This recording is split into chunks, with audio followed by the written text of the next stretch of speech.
farmer producer organization for sustainable farming, especially livestock farming and goat farming.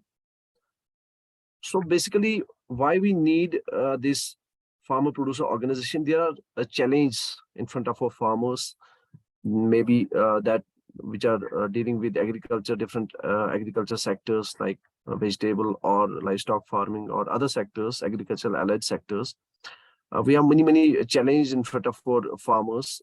And since agriculture, it contributes around 20% to GDP, and around 55% of the farmers are directly, this population is directly or indirectly related to this agriculture.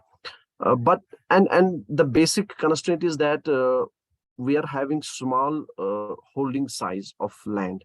Around 85% of these farmers, their land is less than 2 hectares. They are either small or marginal farmers. And because of that thing, they are not able to get the remunerative price of their produce.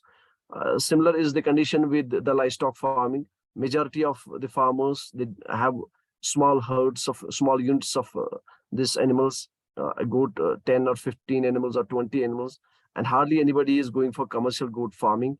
And by that means they are not able to get the remunerative price. They are not able to get the proper market for that. And our farmers in India, they don't have access to these inputs. Like we need, in case of goat farming, we need to have quality feed at good price. They don't have access to that. They get the feed at higher prices, and sometimes the feed quality of feed is not good. They don't get quality medicines at time, at appropriate price. That's the problem they are facing, or marginal farmers and small farmers are facing. The other constraint which the farmers are facing is that they have lack of access to credit. They are not getting financial support easily. And the present area is of processing and value addition. I think our farmers, they are not up to that. They are not going for the value addition and the value processing, and this is the era of processing and value addition. By this means, they can earn more livelihood. They can earn the more income if they will go for the processing, and they will go to value for the value addition. That's the problem with the farmers. There is the presence of middlemen. And I think in case of goat farming, the farmers are selling their goat directly to the butchers, and the butchers are getting equivalent prices, maybe more than that, what our farmers who are producing who are rearing the animals, what they are getting. So that middlemanship is basically, that's a problem for our farmers. And they have, as I already discussed, that we have small holding size. As we have small this animal holding size, the markets are they have small marketable surplus. Lack of timely support is not there. Inadequate market access. This is the main constraint the farmers are facing. We don't have proper marketing channels available where they can sell their produce. Sometimes they have to sell the produce at a very low price. It depends upon the market. It depends on the fluctuations of the market. And if there is a middleman, he will take his own commission, and it will go to the wholesaler. Then it will go to the retailer. And so many persons are in between this value chain who are taking advantage of this thing. And in turn, the farmer is not getting the proper price of his produce. That's the main constraint, that we don't have marketing channels for these farmers, individual farmers. The other thing, the constraint is that they don't have proper scientific knowledge how to go for the scientific rearing of sheep and goat, or what breeds they should use, or what are they like the vaccination and all those things, how they can keep the livestock healthy, and what are the feeding strategies they should use for rearing of this goat farming. So they lack that knowledge of proper scientific feeding, and there's lack of ability to diversify. Basically, our farmers, they don't want to take any risk. They don't want to diversify. Now we are talking of integrated farming system, where we can use the waste of one farming system. It can be used as input in another farming system. And if integrated farming system, if one kind of farming fails by any means, we have the other farming system, and it can come to the rescue of the farmer. So the integrated farming kind of an approach is lacking with the farmers. They don't diversify. They don't try different things.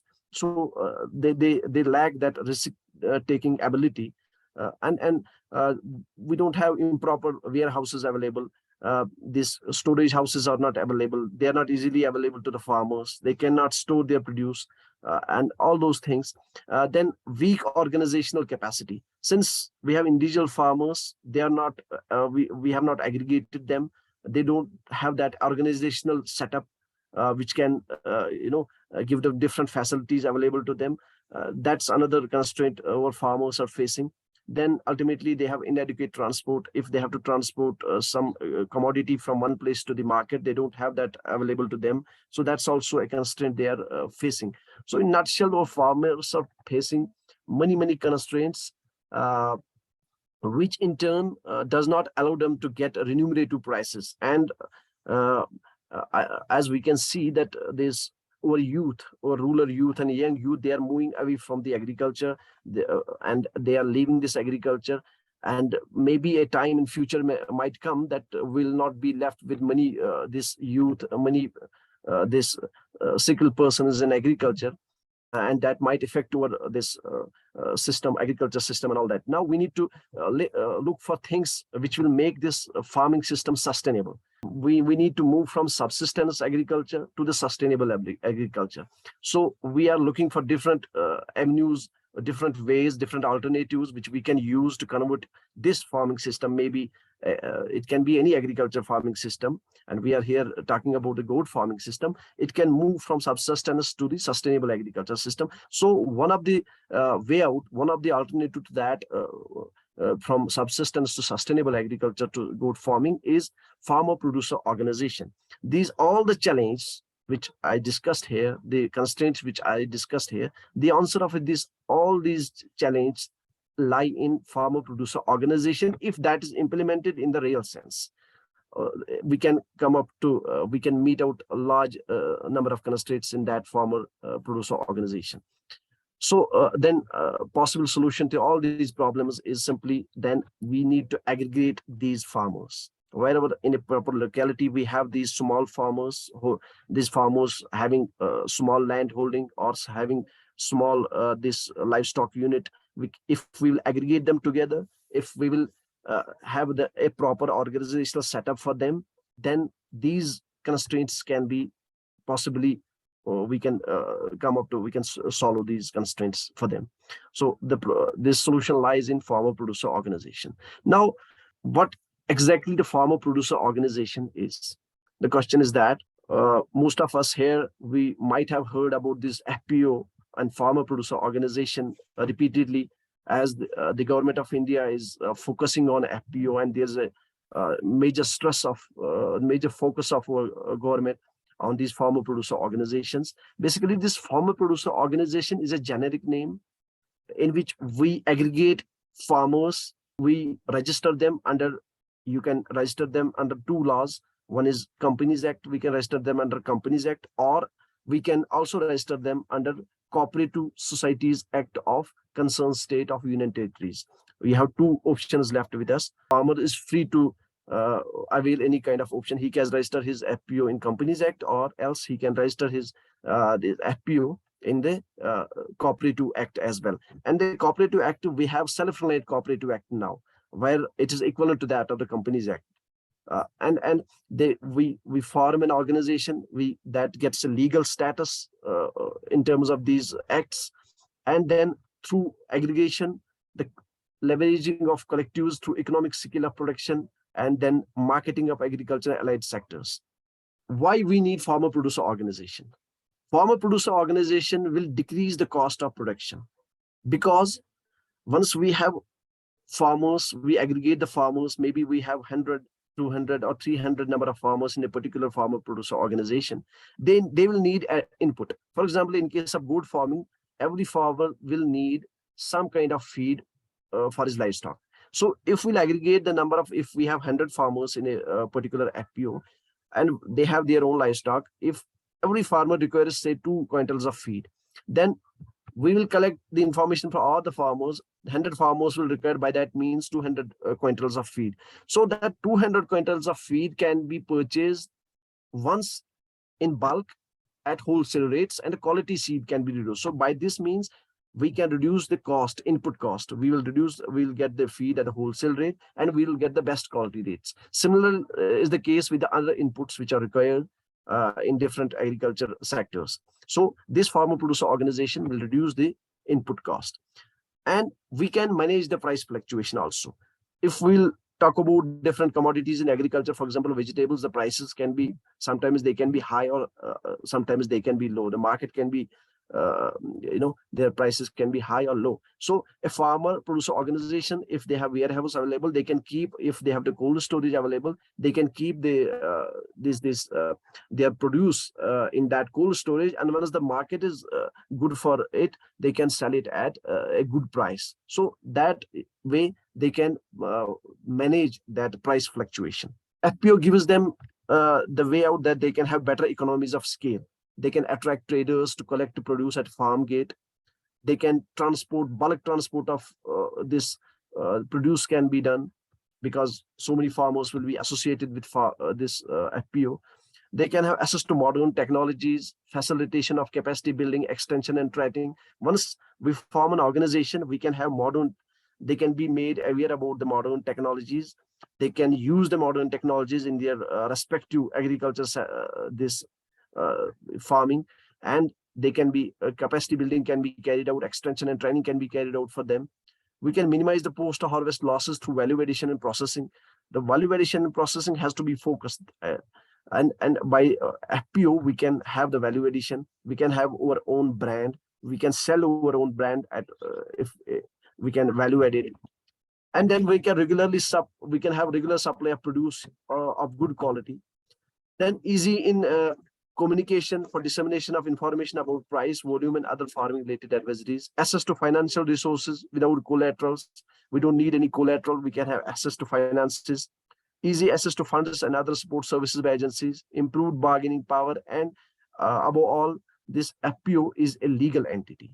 What are the aims of objectives in FPO is that it will improve the economic condition of farmers. It will lead to the economic empowerment of farmers, because we'll be reducing the input cost. We'll be having the market channels by which they can get the remunerative prices of their produce. So by that means their income will increase, and in turn their economic empowerment will be done. So it's a way towards doubling farmers' income, which is the slogan of our government.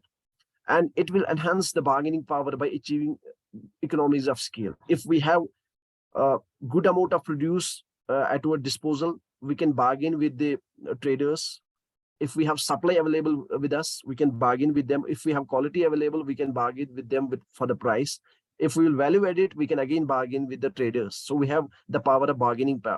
We have the bargaining power. Otherwise, an individual farmer, he doesn't have a bargaining power in his individual capacity. But once he comes into an organization, he can have this power, and we can enhance the productivity, because this organization, this FPO organization, will give us a way, will link us to different organizations, to different institutions, where we can have these programs, training programs, skill development, capacity development programs, that how to increase the productivity, and what seeds you have to use, what germplasm you have to use, how you have to go for the scientific feeding, scientific rearing of livestock.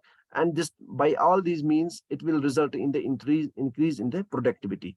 So this will help us in realizing the better returns through better liquidity and market linkage, develop entrepreneurial skills for FPOs. And this sense of entrepreneurship has to be developed among the youth.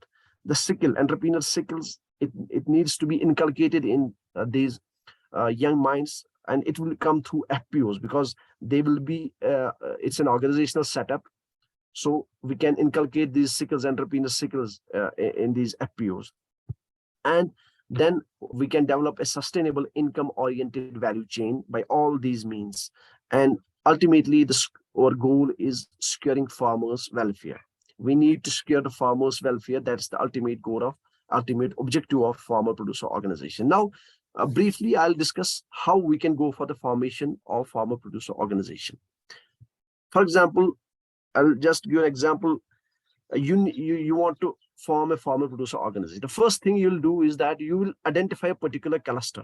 Cluster means you have to identify a particular geographical area, and you have to identify that in that geographical area, what kind of agriculture activity they are carrying out. If, for example, if we are going to have this FPO on goat rearing, then we need to find out an area where the goat farming is being taken up.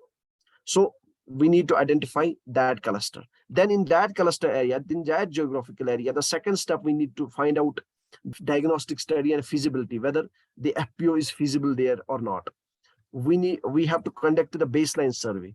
Baseline assessment means we have to have a detailed information about the this cluster area, information regarding what are their financial resources, what are their natural resources, physical resources, what kind of potential activity they have, and what are the existing gaps, where are the gaps within that agriculture setup. Then what value chain interventions we can carry out in that particular area, what is the socio-economic the status of that particular area we need to have, and how we can help with the by farming a FPO, how we can manage those gaps, where we can address those gaps. If there are gaps in the market, they don't have proper market, how we can address those gaps. So all that assessment needs to be done in that particular cluster area. And once you're done with the baseline assessment, then we can go for business planning. Then our business plan, this business plan is the soul of farmer producer organization. If you have a good business plan, or farmer producer organization is going to work. So we need to concentrate on this business planning. You can have a business plan for at least 18 months. We should have business plan for at least 18 months, or else you can have for 3 years or 5 years extensive, exhaustive, holistic business plan. By business plan, we mean to say that we need to know, we need to have a document, well-prepared document, target with us, that how we need to carry out the business in future. What are the areas we need to work on? How we have, what are the financial institutes where we need to go and we need to get the financial assistance, and how we can have the value addition processing, and all those things. This will come in that business plan, and this business plan will be based upon the existing gaps, and which we already will be having with us on the basis of baseline assessment. We'll be preparing a business plan. Then once we have prepared a business plan, then we will go for mobilization of farmers. By mobilization of farmers, I mean to say that we have to go for capacity building of farmers. We have to tell them that these are the benefits of farmer producer organization. We have to aware them about the benefits, about the market linkage, about the credit linkage, about all the good things which are in the FPO, so that they will ultimately get ready to register themselves in the FPO to be a part of FPO. And once they get ready to be a part of FPO, then they have to pay some share money. They have to pay some margin money for as registration fee, which can be 1,000 rupees or which can be 2,000 rupees. So it depends. So then once they are, then we can go for registration. We need 10 to 11 persons. Initially, we need 10 to 11 persons for registering an FPO. And those are 10 to 11 persons. They are known as promoters. So only you need 10 to 11 persons to start with, then, but you have to increase it. You have to increase the number of farmers in a particular farmer producer organization, and it has to be increased. And for this hilly areas where it is above 1,000 meter above mean sea level, the government of India has set up the guideline that you need to have at least minimum 100 farmers in the hilly areas associated with a FPO. And similarly, in case of plains, we need to have 300, minimum 300 farmers must be associated with a particular FPO. So these are the guidelines under central sponsored scheme. But here I'm not talking about that central sponsored scheme. That's another part. I'll be just discussing in one slide about that central sponsored scheme also. But here, after mobilization, the farmers, they will be joined together, and more number of farmers will join. Then it will be a organizational setup, organization and formalizing, resource mobilization. Then there will be system development, and then we will implement the business plan. Ultimately, we have to implement the business plan. then it will be operational. Business activities have to go on. Whatever we have set the targets, we need to work on them, and ultimately we will implement them. And there will be assessment and audit, yearly assessment of what business we have done, how we have achieved our targets, how we have spent the funds. There will be audit, proper audit.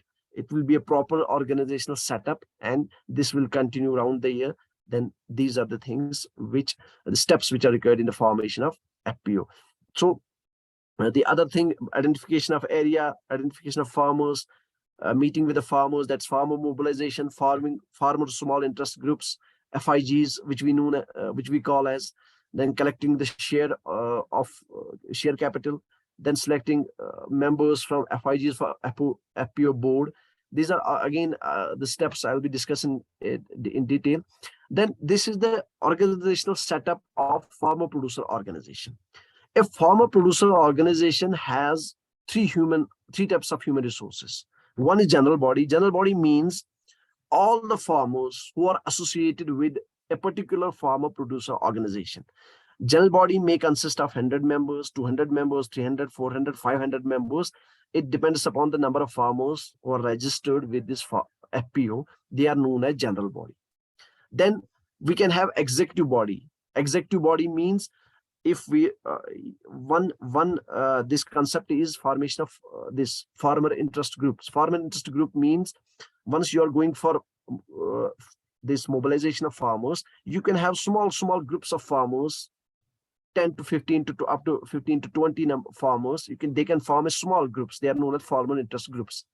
And this executive body can be made out of these farmer interest groups. If, for example, you have 100 farmers associated with a particular FPO, that means the general body will be having 100 farmers. Then the executive body means suppose 20 farmers are associated with one farmer interest group. That means 5 farmer interest groups are there in your 100 farmers. So from each farmer interest group, you will have 2 representatives. So in total, we will be having 10 representatives. And these 10 representatives, they will represent executive body. But this executive body is not a must. You can have it. It depends upon your liking. You can have it or you may not have it. It's not necessary to have executive body, but it depends upon the general body. They can have it.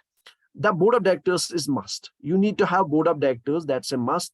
And by board of directors, we mean that at least we need to have 5 number of board of directors. 5 number of among the 4 board of directors, we have 1 chairman, 1 general secretary, and 3 directors. The minimum we need to have 5 persons as board of directors, and these board of directors, they have to be chosen among the members from the general body.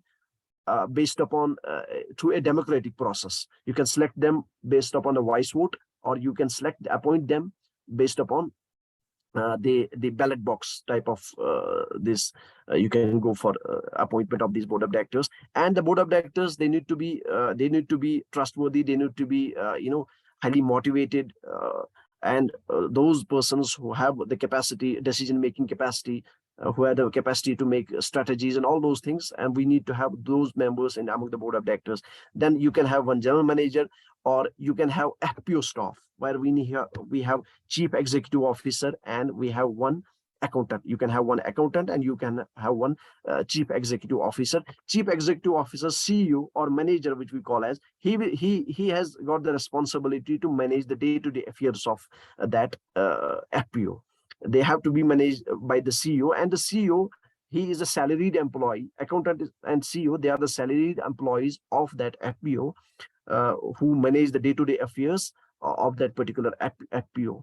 So onus lies on those CEO and accountant mainly. The CEO, he has to be a person who has a knowledge of market, who has a knowledge of that particular sector. Basically, he can be a graduate in that particular agriculture graduate, or a agribusiness a person with this degree in agri business management.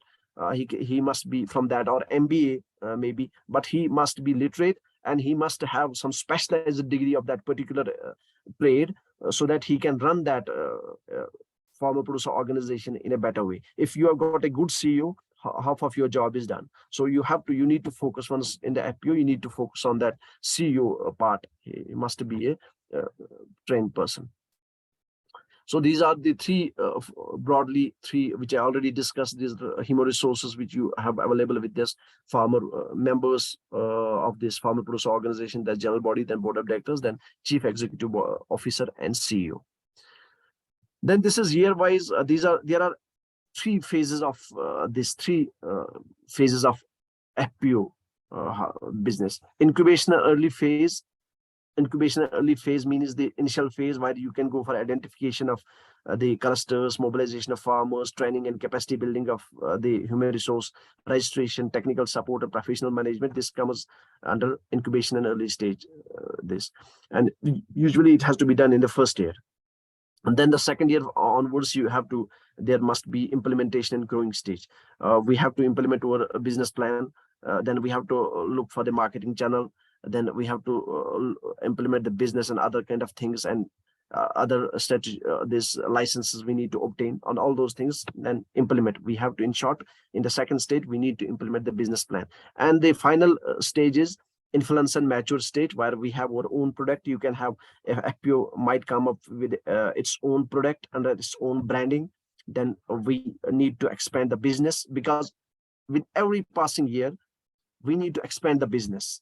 The more we will expand the business, the more profit will we get, and the more profit sharing there can be, and the more welfare of farmers there can be. So more partnerships there can be. It's the final stage, but usually it takes a couple of years, 2 to 3 years it takes for an FPO to stand on its own foot. That means minimum 2 to 3 years. It needs that period of 2 to 3 years to become a sustainable FPO.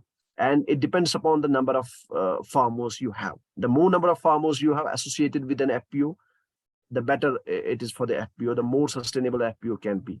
And usually we need to focus on that, increasing the number of farmers associated with a particular FPO.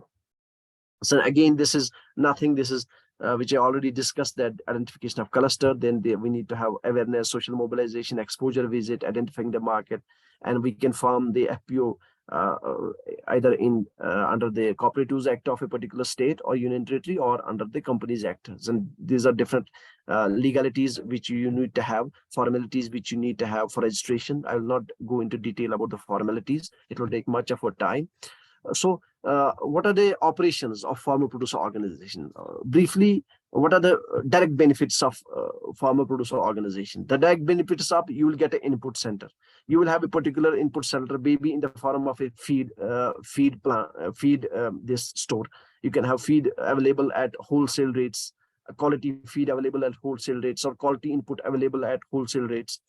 By FPO, we can have advance payment to farmers. We can pay advanced loans, and that has to be determined by the board of directors. The board of directors will decide that if they want to give advanced loan to any farmer depending upon his need, so that can be done under FPO. Then you can have custom hiring centers under FPO.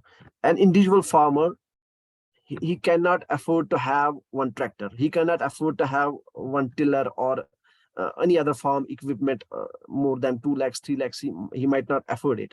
But once they are in the farmer producer organization kind of setup, they can have these custom hiring centers, these equipments, joint equipments, which we call as custom hiring centers, available, and they can lease it out among the farmers at good nominal costs, and to others who are not associated with the FPO at the existing costs which are in the market.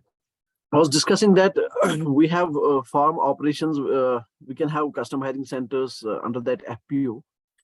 Then we can aggregate the produce, and we can sell it, the aggregated produce. We can take it to the market and we can sell it. Or we can have warehouses and processing these centers under that FPO.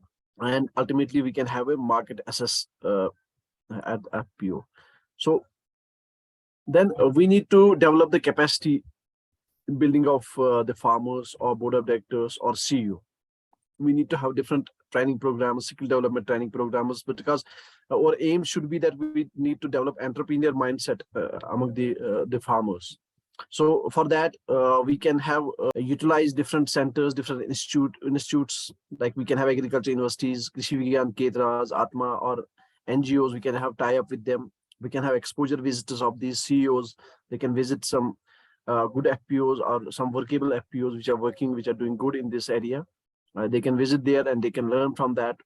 Technological extension through classroom training can be done, and meeting with experts, and any other capacity building initiative we can take up under this FPO, and we can develop the linkage with different organizations, whereby we can develop a quality human resource, or we can develop the quality of our farmers. The skill of our farmers can be developed so that they can perform better in their respective areas, which is needed.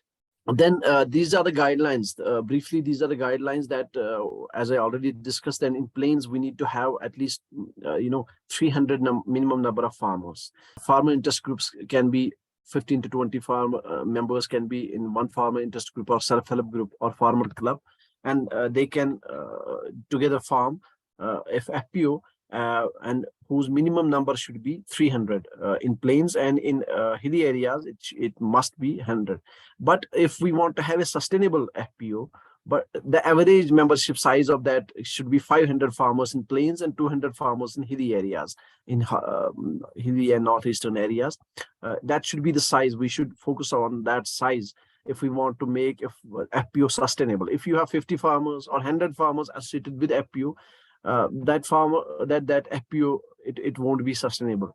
It can't do a good business. So we need to increase the number of farmers. We must focus on the increasing the number of farmers in that particular area. And also in a particular cluster area, there's one thing, that a person who is associated with one FPO, for example, a person is registered in an FPO of goat farming. He cannot register himself in the same FPO, another FPO, two FPOs within having the same commodity. He cannot have his registration in two FPO with the same commodity. He can register in another FPO having different commodity FPO. He can do that, but within the same commodity, he cannot be a part of two FPOs if one farmer. And in a particular cluster area, normally we have only one. We need to have only one FPO where all the farmers can themselves associate with that particular FPO. So this is the list of FPOs registered under the Companies Act from 2003. There were less number of FPOs under Companies Act, but now more than 9,000 these FPOs are registered under Companies Act in its status of 2019. So increasing as the days are passing, increasingly there are more number of FPOs being registered in India, and that's the focus of our government also under central sponsored scheme. The government of India has set up a target of registering 10,000 FPOs with the aim of registering at least one FPO in every block of all the states and union territories of India.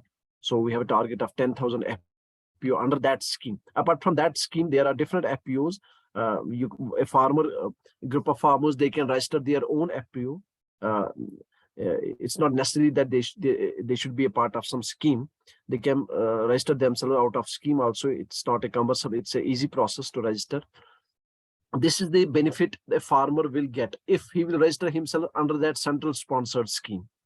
He gets credit guarantee cover under that scheme. He gets matching equity share under that scheme, corporate tax exemption up to annual turnover of 100 crore, one-time funding support to meet out establishment costs. I'm talking about that central 10,000 FPO, central sponsored scheme. Assistance of 18 lakhs is given to FPO, but we call that as management cost for first 3 years. Starting from the date of registration, they give up to 18 lakh rupees as management cost. Then equity share is given to this farmer up to 15 lakhs. For example, if we have 750 farmers associated with a particular FPO and they pay 2,000 rupees each, that means they will be having 15 lakh share money collected from the farmers. Then the government of India give equal to that equity grant in the form of equity grant. That means 15 lakh rupees will be given by the government of India, and total they will be having 30 lakh rupees. But it's the maximum the government of India can give under that scheme, and you can have in three tranches, three times you can avail that equity grant under that scheme. And credit guarantee cover, risk coverage up to 2 crore rupees. If you are associated with that FPO under that centrally sponsored scheme, you need not to have any guarantor if you are availing a particular loan from a bank. They will not ask you for guarantor, because credit guarantee cover is being given under that scheme through NABARD or through that NCDC or SPAC, Small Farmers Agribusiness Consortium, and other organizations. These are the implementing agencies. So they offer the credit guarantee cover also. So this is, and in addition to that, there is one term that is cluster-based business organization. That is the CBBO. CBBO are at the grassroots level. It can be any organization, it can be a NGO, it can be KVK, or it can be a university. They are given the responsibility for formation and promotion of these FPO at the grassroots level. They help in formation of these FPO mobilization and developing a business plan and all those things. That's being done through CBBOs, and those CBBOs are also given allowances in the up to 25 lakh rupees per FPO. Up to 25 lakh rupees. That depends upon the targets they will achieve. It's the yearly or the 6 monthly targets they are given, and depending upon the targets they will achieve, they will be provided with the funds. That's up to 25 lakh rupees for a period of 5 years. And they have to, their responsibility is hand-holding of these FPO, right from the start of registration till the business of implementation of business operation, and everything has to be done through CBBOs. That's under the sponsored scheme. So since this is here, we are talking with livestock production. We are talking about the goat production, making the commercial goat production sustainable livelihood option. So how we can solve the constraints in that livestock production. So basically, in livestock production, we have a couple of constraints. The major constraints are that of livestock feeding. Major input cost is in the form of feed. If you go for intensive rearing of livestock, you need to have a large amount of money needs to be spent on the feeding. So that feed must be quality feed, and the farmers, they need to get it at good price. If they get at that exuberant prices, that will lead to increase in the input cost, and that will make it less remunerative. So livestock feeding is a constraint, and particularly in our area, if I talk of J&K, we are deficient in concentrates by around 55 to 60%. Similarly, we are deficient in fodder production, green fodder production by around more than 50%. We are deficient in that as well. So in our area, this livestock feeding is a big challenge. That is a big constraint in livestock production in every be that sheep farming or large animal farming or goat farming. That's a constraint, which is a major constraint in our area. So the other thing is animal health. The animal health needs to be prioritized, and we need to, as Dr. Rais was already discussed about the prevalent diseases and the impact they are having on overall productivity of livestock. And then extension and credit. The proper extension services are not available to the farmers at the doorstep. They lack the awareness, they lack the scientific know-how, they lack the knowledge, and that's one area which we need to work on. We are working on it, but further work needs to be done in this area. They don't have credit linkage facility. Marketing is also an issue in some areas, not in every area. For example, in sheep farming, we don't have an issue of marketing here. But if we talk of in dairy sector, we have a marketing issue. We have a milk. We sell, some farmers sell here per liter of milk at the rate of 30 rupees. Others sell it at 50 rupees. So there is a lot of difference in selling price of that milk. So the marketing is also somewhere down the line. That's a problem. And plus the value addition and the processing, that's not being done. I think only 5% of the milk is here in our area is it goes into processing. rest of the milk is being utilized as such. So the processing is also a constraint over here. Similar is the case in the goat production also. The process marketing is also a problem there, especially the marketing of milk, which can fetch us a good price. So FPO can solve these problems. High cost, if a constraint is high feed cost, then we can solve it to some extent by individual farmers. They can't solve it, but FPO can do bulk buying of those feeds, and which can decrease the cost, and discretion power improves. When there's green fodder shortage, then we can have community level plantation of green for this fodder. We can grow at community level because we'll be having aggregation of farmers, collection of farmers. They can grow it at community level, and we can some level we can solve this constraint also. At times we don't have this availability of timely veterinary services, especially in far-flung areas. We lack the timely available veterinary services are not available. So FPO, if it's a workable FPO, it's a functional FPO, they can hire the services of a veterinarian also on user basis charges, and it in turn it can generate more employment opportunities, and improved availability can be there as per the quality, and they FPO can focus on the quality of the vet also. They can have the veterinarian at their own disposal who can provide the timely veterinary services to an FPO. So these are this constraint can also be solved. I'm especially talking about FPO vis-a-vis the goat farming. And wheat extension information support can be, again, it can be solved through this through extension linkage with various actors in livestock value chain. Poor credit or availability, we can have savings and credit services by these available with us. And there's a focus of the government also, that the schemes which are available in the government sectors in different agriculture the sectors, FPO has been given priority, and FPO has been prioritized in those areas. So FPO, they can avail these schemes also, whether they are centrally sponsored scheme available with departments, or whether they are state sponsored scheme. So there's a thrust that this FPO must be given priority among for those schemes also, so they can avail the benefits of those schemes also. And in that context, like in our area in J&K, we recently came up with the holistic agriculture development plan. Government of Jammu and Kashmir has come up with a holistic agriculture development plan for a period of 5 years, coming 5 years, with estimated budget of around 5,000 crore rupees, in which we have 29 different projects, mega projects are there, which will be implemented within next 5 years. And the private players have got the responsibility in those projects. They are focused mainly on private players. They want the private players to come in and help us in the breed improvisation programs, in having the stud farms, and in that case, the FPO, it will be a wonderful option available with us. If FPO, they want to have a stud farm, the government can support them under these different projects which we have available with us under the holistic agriculture development plan. Some of might have gone through that plan, which has recently been approved by the government of J&K.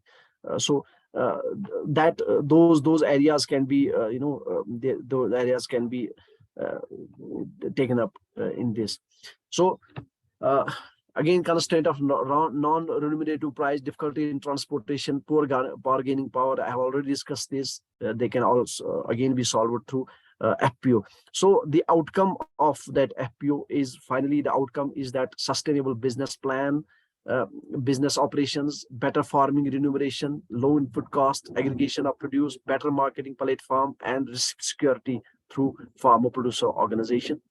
And for your information, for the information of all the participants here, these are the two FPO registration certificates which we registered, and I'm the coordinator of these two FPOs, and we are registered under these FPOs under this Cooperative Societies Act of our own union territory, and these are centrally sponsored, and these are the activities. These are meeting with board of directors, oath taking ceremony, and this is community mobilization, which we are routinely carrying out this for FPOs. And this is registration certificates are being distributed here, and there are dignitaries. This is Advisor to Honorable Lieutenant Governor Shri Farooq Ahmad Khan Sahab, distributing in presence of our worthy Vice Chancellors across Kashmir.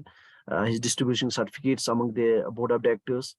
And this is the felicitation of FPOs by Honorable Governor of or Union Territory of Jammu and Kashmir, in which this 50 number of sprayers, the battery operated sprayers were provided to these FPOs. We have 2 FPOs free of cost. 50 number of sprayers were provided free of cost to these these FPOs, at a ceremony. And to incentivize them, to encourage them, so that more number of farmers will come forward and they'll work for the betterment of our farming society, so that our farming is sustainable. So this is the work we are doing at our own level, and still we are into the second year, and we are trying to develop it further. We are into it, and hopefully will be doing good in this. So I thank you all